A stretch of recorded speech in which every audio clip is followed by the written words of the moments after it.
Olá, que a paz do Senhor seja em nossos lares e em nossos corações. No ano de 1979, um grupo de jovens do Grupo Espírita André Luiz, pertencente à Juventude Abel Gomes, teve a rara oportunidade de entrevistar Chico Xavier. Nessa ocasião, Chico contou um caso que havia acontecido com ele no estado de São Paulo, quando teve a oportunidade de fazer uma visita em uma das penitenciárias daquele estado. Chico conta que fez essa visita porque ficou sabendo que os presos que ali estavam solicitando muitos dos seus livros para leitura.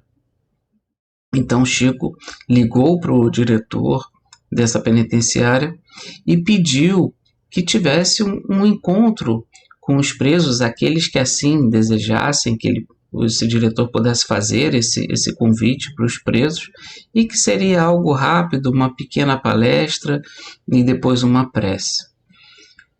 O diretor então aceitou e combinou um dia com Chico para que ele fosse lá. E aí no dia, né, e hora marcada, Chico assim o fez. Uma pequena palestra, depois uma prece, só que não se contentou com isso. E solicitou ao diretor que ele pudesse abraçar os 542 presidiários que aceitaram o convite de estar com ele naquele dia.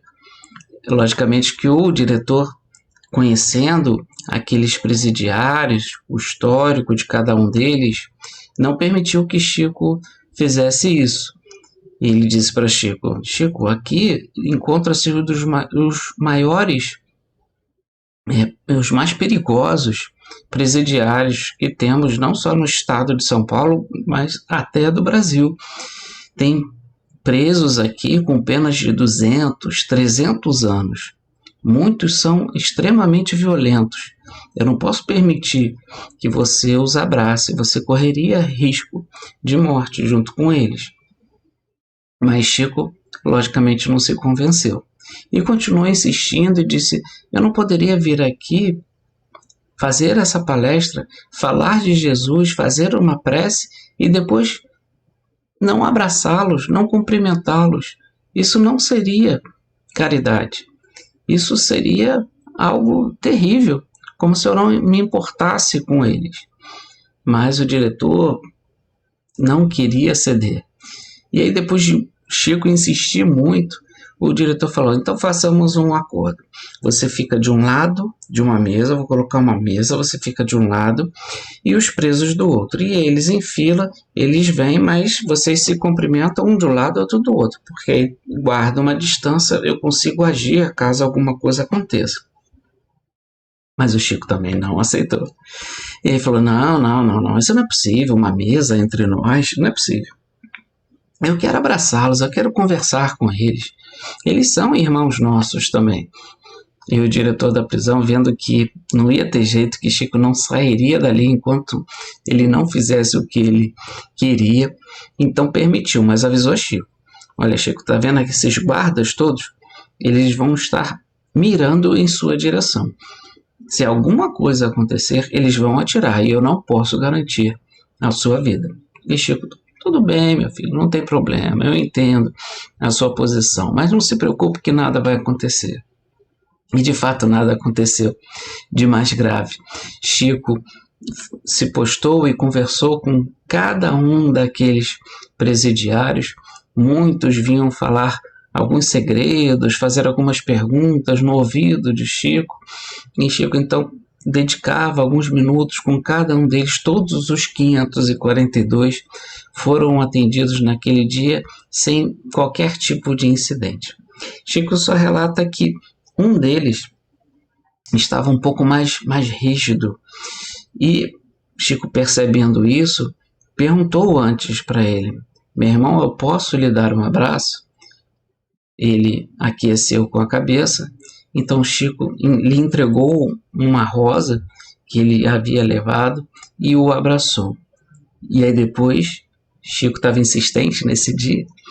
Ele perguntou: meu irmão, eu posso lhe dar um beijo na face? E ele também consentiu. E assim, Chico deu 4 beijos, 2 de cada lado.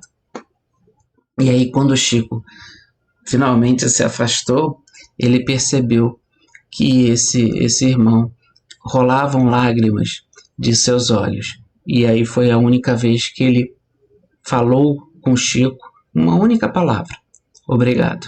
E foi embora. Então Chico teve essa figura que tivemos a grande oportunidade de conhecer, que encarnou em nosso país e que tanto ajudou as lides espíritas, nos exemplificou o que é de fato a caridade.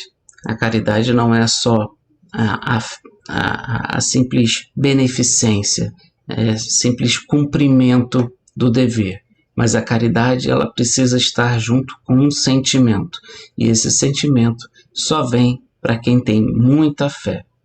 Esse é um dos tópicos que hoje comentaremos do capítulo 11, que tem como o título Amar ao Próximo como a Si Mesmo.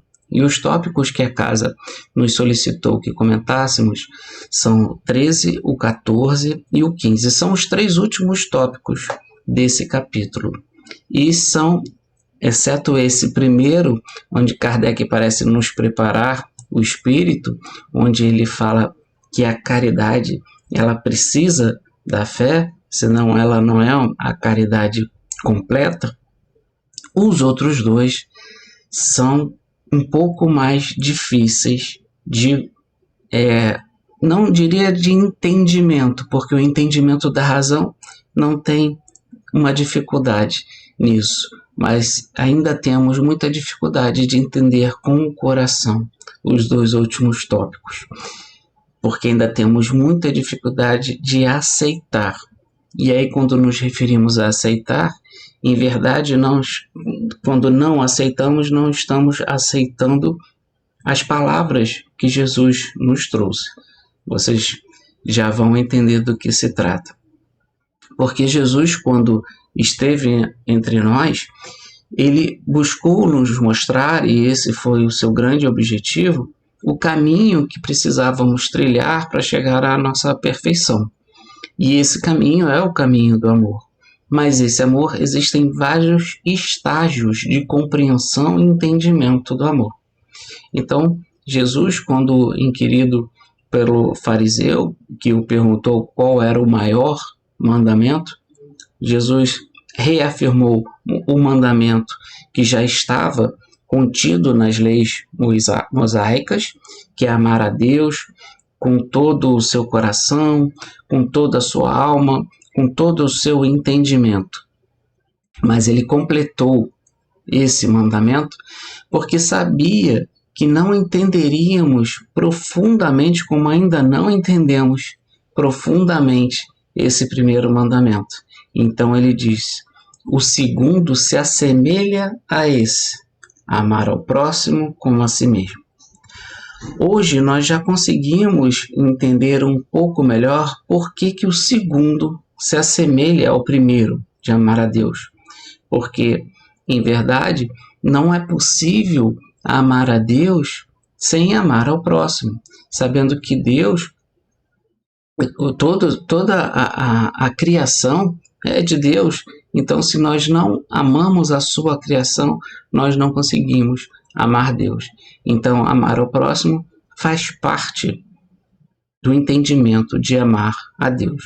Mas aquela época em que Jesus ali estava para nos dar todas essas diretrizes, o amar a Deus se referia basicamente a um Deus sentado, um Deus barbudo, sentado num trono, que atirava raios e trovões, que era vingativo, que castigava, que era parcial, ajudava um povo e não ajudava o outro povo. Então esse Deus que Jesus então veio trazer um novo entendimento do que seja Deus quando ele pronuncia para nós: para todos nós, nos ensina, né? A prece dominical, Pai Nosso que estás no céu. Então Jesus traz essa imagem de Pai, de Deus como um Pai. E um Pai que não é vingativo, um Pai que não envia doenças ou castigos para seus filhos, mas um Pai que é justo, mas amoroso e misericordioso sobre todas as outras coisas.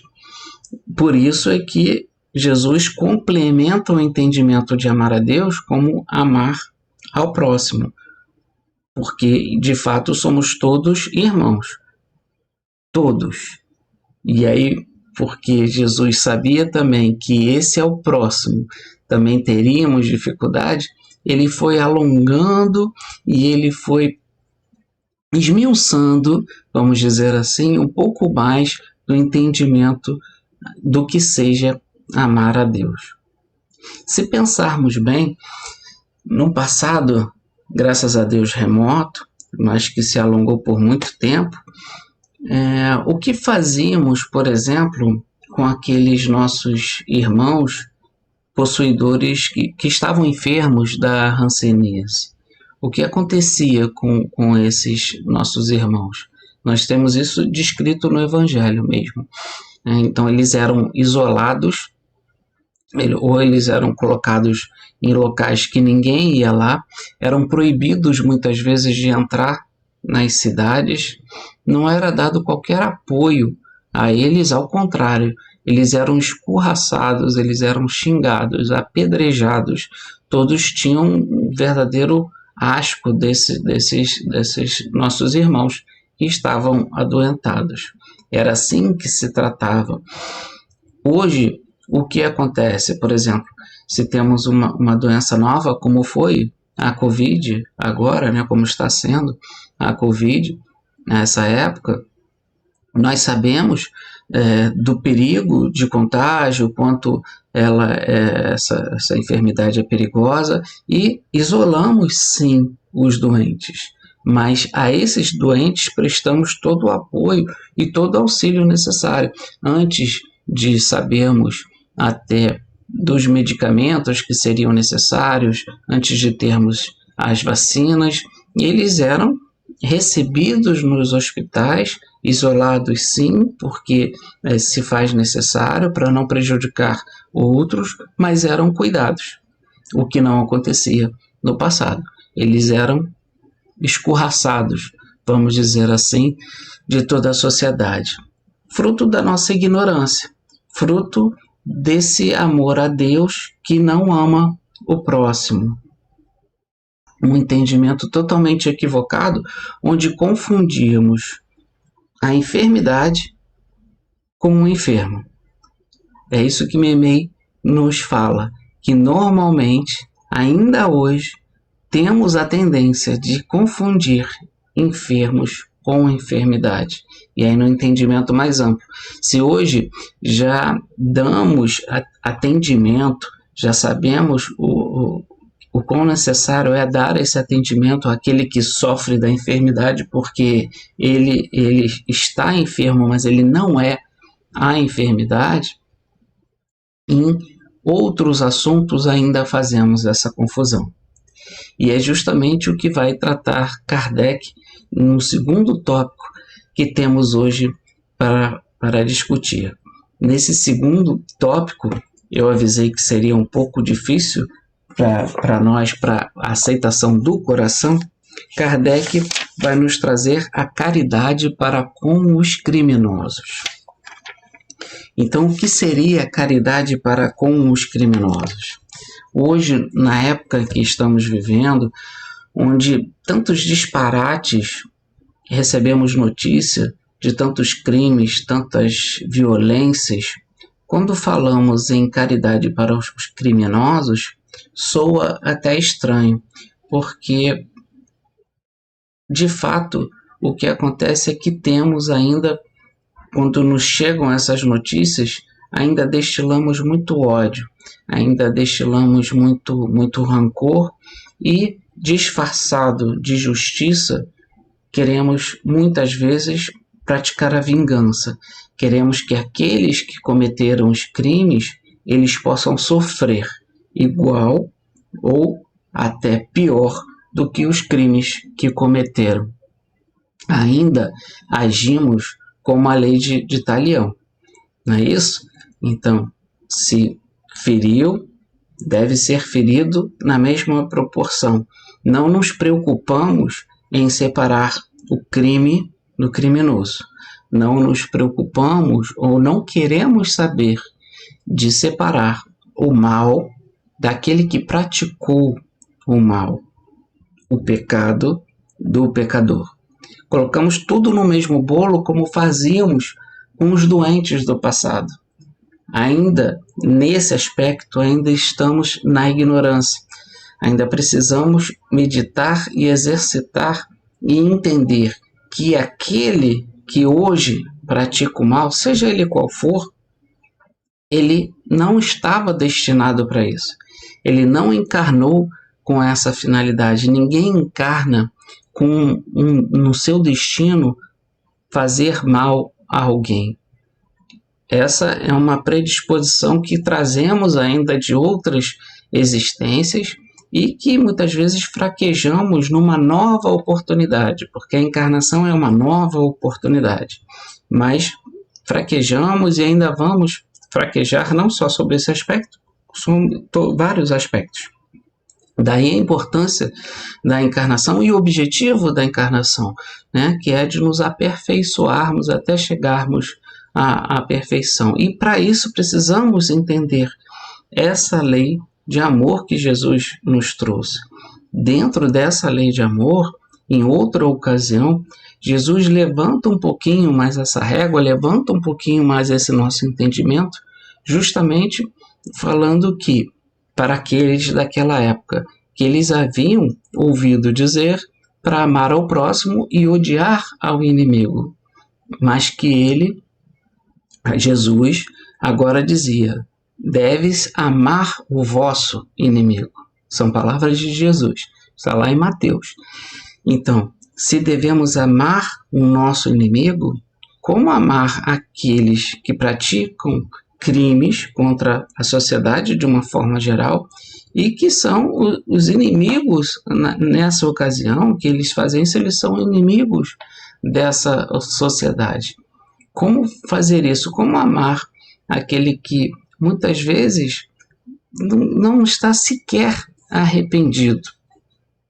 Então é essa mensagem que o espírito de Isabel de França vai trazer, e aí eu deixo aqui para que vocês possam ler tanto o tópico 13, o 14 e 15 em casa com mais calma, e vocês vão ver o quão profundo são esses 3 tópicos. E Isabel de França, ela dá uma mensagem bem interessante. Eu vou ler só um dos parágrafos, onde ela diz o seguinte: a verdadeira caridade é um dos mais sublimes ensinamentos que Deus deu ao mundo. Completa fraternidade deve existir entre os verdadeiros discípulos da sua doutrina. Deveis amar os infelizes, deveis amar os criminosos como criaturas de Deus, às quais o perdão e a misericórdia serão concedidos se arrependerem, como também a vós. Então Isabel de França está nos fazendo relembrar, porque já sabemos disso, que todos estão no mesmo caminho, em pontos diferentes dessa estrada. Então também os criminosos, por mais que muitos de nós não queira que isso aconteça, aqui ela é peremptória e ela afirma: haverá perdão e misericórdia da parte de Deus no momento que eles se arrependerem. Então, no momento que o que é se arrepender? É perceber que aquilo que ele está fazendo prejudica o próximo. E se eu quero amar a Deus, eu não posso fazer isso com o meu próximo. Então, nesse momento, quando ele se arrepende, então ele vai ter também colocado à sua frente novas provas e novas oportunidades para poder ressarcir junto à justiça divina, mas principalmente aprender a amar a Deus. E é nesse sentido que Kardec, então, recolhe essa declaração de Isabel de França e nos coloca aqui como esse novo patamar, antecipando um pouco o capítulo que vem a seguir, que é justamente de amar o inimigo, como podemos fazer isso. E para não ter um entendimento errado, precisamos meditar e debater muito esse tema. Nesse curto espaço de tempo não poderíamos fazer isso, mas vale sim o debate, porque, como disse, o que acontece normalmente é que queremos que esses criminosos sejam castigados. Nós não queremos, na maioria das vezes, que eles sejam reabilitados. Então, se possível, se assim fosse possível, se as leis assim o permitissem, nós trancaríamos todos para sempre nas penitenciárias, não daríamos novas oportunidades para eles. Quando a justiça, com amor, mostra que a gente precisa, nos apresenta essa perspectiva de dar uma nova possibilidade deles resgatarem aquilo que eles tenham feito de errado. Como os enfermos, eles precisam sim ser, durante algum tempo, isolados da sociedade, para que não façam mal, assim como os enfermos, não façam mal a essa sociedade, porque eles ainda se encontram enfermos. Essa situação de desejar ou de fazer o mal, ela é uma anomalia da alma daqueles que ali se encontram. Eles ainda estão doentes nesse aspecto. Eles ainda não conseguiram entender os passos que precisam dar para se curar. Então, toda a penitenciária, toda a prisão deveria caminhar no sentido de reabilitação desses presos. Parece até uma utopia, mas existem já lugares que trabalham nesse sentido. E os números mostram que tem efeito. As penitenciárias da Noruega, por exemplo, elas são tidas como as mais humanas do planeta. Muitos especialistas que são a favor, inclusive, dos castigos, das penas mais duras, utilizam as penitenciárias da Noruega como chacota, dizendo que são grandes hotéis de criminosos. Mas o que ocorre lá, de forma resumida, todos que são presos, mesmo aqueles com as penas mais rígidas, que cometeram crimes que mais nos chocam ou que mais nos tocam a sensibilidade, eles, quando vão para as penitenciárias na Noruega, eles trabalham para o seu próprio sustento, vamos dizer assim, dentro das penitenciárias. Então, eles têm todo um programa disciplinar, acordam sempre em determinado horário, são responsáveis por preparar o seu café da manhã, depois são responsáveis por preparar um lanche que eles farão mais tarde enquanto trabalham. Sim, eles vão para um trabalho, existem trabalhos que são realizados dentro das prisões, esses trabalhos são remunerados, uma remuneração bem baixinha, que é colocada como uma poupança para eles, as horas trabalhadas. E depois eles vão para o almoço, eles preparam o almoço, lavam também a sua louça, e em determinado horário eles ficam livres, acaba o horário, o expediente do trabalho, vamos dizer assim, onde eles têm oportunidade até de aprender novas profissões, e depois eles ficam com um horário livre. E nesse horário livre eles podem também estudar, se assim o desejarem. Então, muitos que não tiveram a oportunidade de estudar na sua infância, na sua juventude, vão fazê-lo dentro da penitenciária. E depois, se eles cumprem as suas penas, como foi determinada a lei, e cumprem bem, não tem nenhum advento contrário, quando liberados da prisão,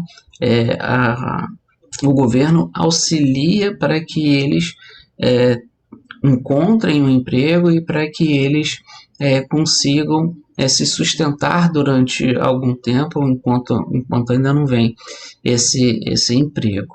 Muitos diriam, poxa, mas aí então eles não são castigados.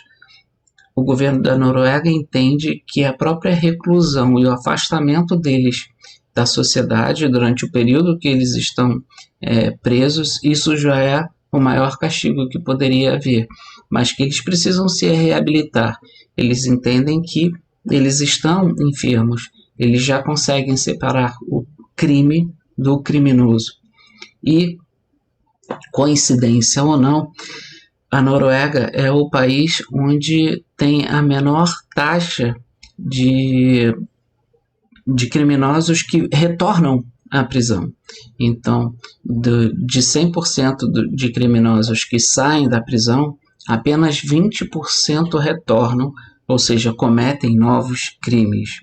Pode parecer alto, mas nos Estados Unidos, por exemplo, onde as leis são ainda mais rígidas, que o controle sobre os presidiários são maiores, os castigos, onde muitas das penas, muitos dos crimes, eles ganham a prisão perpétua. Lá, dos 100% de presidiários que saem das prisões, eles têm um número parecido, 76%, só que é o contrário, 76% retorna a cometer infrações, retornam a cometer crimes e retornam aos presídios. Eu nem procurei ver com o que acontece aqui no Brasil, mas enfim, é para demonstrar que existe a possibilidade, sim, de um homem que cometeu um erro, que talvez não tenha compreendido ainda o amor nesse nível que nós estamos falando, ele tem a possibilidade de entender que errou e de recomeçar a sua vida. Mas a nossa sociedade atual ainda não permite que isso aconteça. Ainda estamos, como no passado, misturando o mal com aquele que comete o mal. Ainda não sabemos fazer essa separação.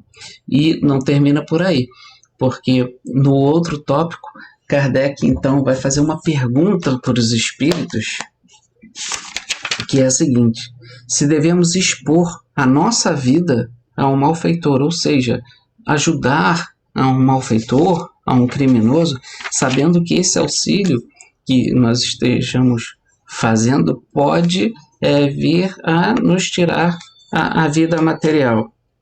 E o espírito de Lamennais é quem responde a ele, dizendo de forma... Vou fazer só, colocar duas frases aqui de forma sucinta.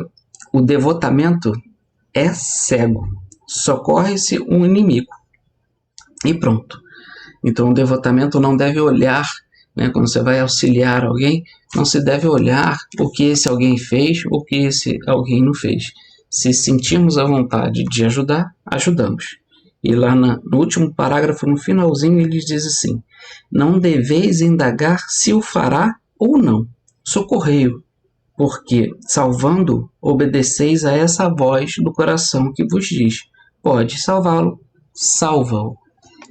Então, nós também ainda temos muito dever de casa a fazer em nosso interior para conseguir agir dessa forma. Se hoje uma simples notícia do jornal já nos coloca em um estado negativo em relação àqueles que cometem crimes, quiçá conseguimos oferecer as nossas vidas para auxiliar um criminoso, sabendo que isso poderia acarretar nosso desencarne, não é mesmo? Mas Jesus ainda colocou um patamar mais alto ainda do que amar os criminosos, pois em outra ocasião ele disse: um mandamento a mais vos dou, que vos amem como eu vos amei. E não foi exatamente isso que ele fez? Não foi esse sacrifício da própria vida que ele fez para que nós, criminosos da justiça divina, pudéssemos compreender e entender o caminho que deveríamos traçar? Logicamente, ainda estamos muito longe de conseguir nos amarmos uns aos outros como Ele nos amou, mas precisamos sim começar a dar os primeiros passos já nesse sentido e começarmos a compreender essas lições imortais que o Mestre nos trouxe, porque só é dessa maneira que alcançaremos as virtudes que estão tão bem colocadas no Sermão do Monte e conseguiremos alcançar a nossa perfeição. Afinal de contas, Jesus, quando entre nós esteve, acolheu um homem que foi assassino e perseguidor de cristãos, e esse virou um dos seus apóstolos, foi Paulo. Também acolheu um homem que era cobrador de impostos e de vez em quando fazia um caixa dois, Zaqueu. Também defendeu uma mulher que havia sido criminosa traindo o seu marido, a defendeu do apedrejamento. E quando estava na cruz, ele estava justamente entre dois bandidos, e um deles afirmou Jesus que estaria com ele ainda naquele dia. E após isso, quando ressurgiu em espírito, não escolheu fazê-lo entre os seus apóstolos, aqueles que mais estavam próximos a ele, mas ele apareceu primeiro para uma meretriz, Maria de Magdala. Então, que possamos meditar esse assunto, sabemos ainda tão delicado, mas tão importante para compreendermos a evolução do amor.